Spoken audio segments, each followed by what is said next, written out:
Hi guys, andito kami ngayon sa Salwa, sa tabi ng dagat. We are here now at Salwa Beach. Yan.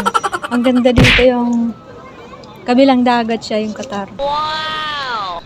Wait lang, kasi paggabi na dito eh. Ayan o, yung aking fan.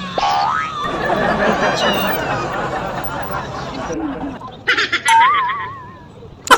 Yung kanina. Ang daming tao dito. Happy Friday. Dun sa kabila doon, yung Burj Khalifa doon. Kabilang dagat. Kita yung Burj Khalifa. Sabi.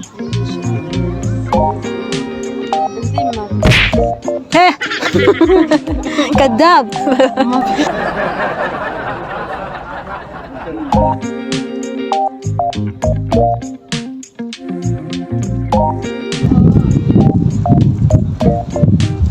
So ayan, ikutin natin itong karagatan. Charot. Nakikita niya ang dami diyang mga tao sa gilid ng dagat.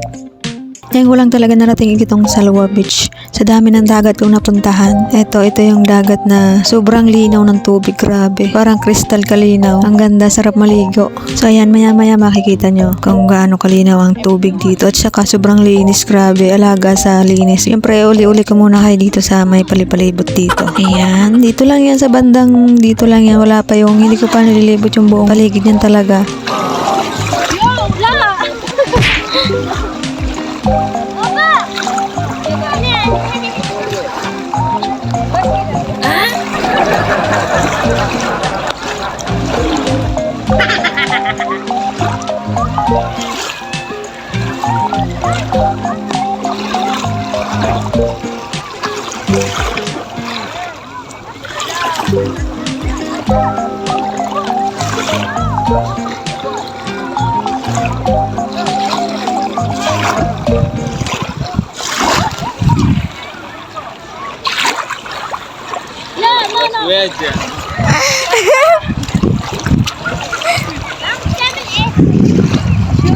Nakalain mo nga naman, diba dito sa Saudi Arabia ay puro disyerto. Pero napakagrabe, amazing. Disyerto tapos ang daming mga beaches na pwedeng pasyalan. Ang dami ko na napasyalan dito. Ito yung last na napuntahan ko. First time kong makapunta dito. Grabe, lawak niyan. Yung kabila niyan, doon sa kaduluduluhan, ang kabila daw niyan ay Qatar. Itong dagat na to ay kadugtong ng dagat ng Qatar. Grabe. Sino yung mga layas dyan na taga rito sa Saudi Arabia? Nakarating na ba kayo dyan? Sobrang ganda oh.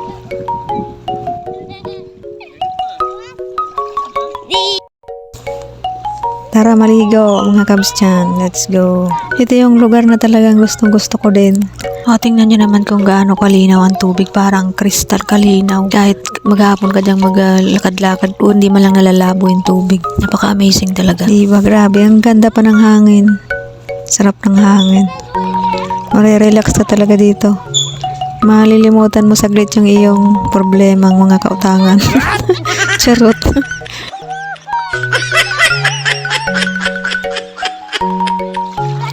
So yan guys, gusto ko talaga sana maligo dito. Kaso hindi naman sinabi na magdala ng damit. Hindi ko rin alam na dito pala kami pupunta sa ganito kaganda. At sila hindi rin nakikita niyo yung buhangin, sobrang puti. Parang nakarating ka sa Boracay. Ayun, so next time magdadala na ako ng damit. So eto na nga, inabot na kami ng gabi dito. Pupunta kami nito sa CR. Ang CR nito ay sa bandang dulo pa. Yan, lalakarin namin papunta doon. Tumawid kami dito sa kabilang kalsada. Malayo-layo din ang CR dito. Banda pa doon. Dito sa kabilang kalsada niya, may mga din dito, mga palaruan ng mga bata. Tapos may mga style na, yan, para mga tent. Ayan, ang ganda niya, sobrang lawak. Grabe, kaganda dito. Ayan oh. Naglakad-lakad kami. Sarap magmuni-muni sa ganitong lugar habang kasama mo ang inyong jowa. Tapos may kang mga red horse. Sarap magtambay dito. Yala.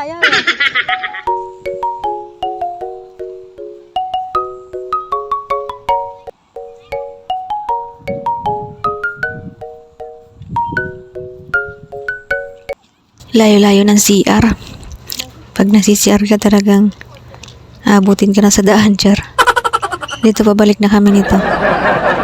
Nakapag-CR na kaming tatlo. Yung kasama ko hindi pwedeng sama sa video. Tapos dito yan, may fountain dyan. Iyan, ang gandang mag-jogging dito. Kung wala akong kasama, jogging ko yan mula doon hanggang dito. Tapos pabalik. As in, ang lawak niya, guys. Hindi ko kasi nadala yung aking tripod. Nakakangalay din maghawak ng cellphone. Ayan. Siyempre, bawat pupuntahan natin, kailangan meron tayong mga video or picture. Siyempre, pang content natin. Char. Ayan na. Lakad na kami pabalik. Thank you guys for watching. Wow. Sino sa inyo nakarating na dito, guys? Comment down below.